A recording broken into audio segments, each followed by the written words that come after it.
അടിയന്തരമായി നമ്മൾ ചെയ്യേണ്ടിയിരുന്ന കാര്യങ്ങൾ പരിക്കേറ്റവർക്ക് യുദ്ധകാലാടിസ്ഥാനത്തിലുള്ള ചികിത്സ നൽകുക എന്നുള്ളതാണ്.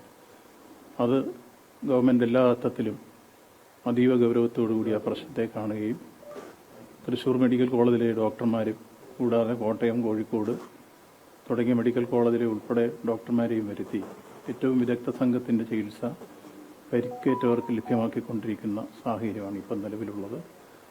എല്ലാവർക്കും അറിയാവുന്ന പോലെ 10 പേരാണിപ്പോൾ ICUയിലുള്ളത്. അതിൽ 2 പേരുടെ നില ഗുരുതരമാണ്.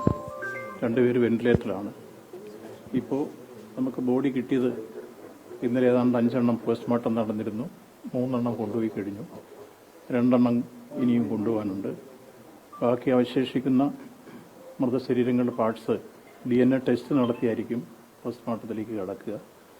ആ DNA ടെസ്റ്റ് നടത്താൻ വേണ്ടിയുള്ള സംഘം രാജീവ് ഗാന്ധി ബയോടെക്നോളജിയിലെ വിദഗ്ധന്മാരിപ്പോൾ എത്തിച്ചേരും. അതിനുശേഷം DNA ടെസ്റ്റ് നടക്കും. ഇപ്പോൾ സംഭവം നടന്ന സ്ഥലത്ത് പരിശോധന നടത്തിക്കൊണ്ടിരിക്കുമ്പോൾ ഒരു ഡെഡ് ബോഡിയുടെ അവശിഷ്ടങ്ങൾ കൂടി കിട്ടിയതായിട്ടാണ് ഇപ്പോൾ ഏറ്റവും അവസാനം അറിയാൻ കഴിഞ്ഞിട്ടുള്ളത്.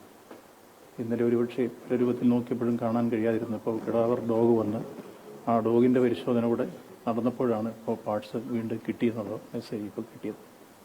അപ്പോൾ ഇന്നലെ കിട്ടിയതനുസരിച്ച് നമുക്ക് 7 പേരുടെ മൃതശരീരം മുഴുവനായും ബാക്കിയുള്ളത് പാർട്സായിട്ടുമാണ് കിട്ടിയിരുന്നത്.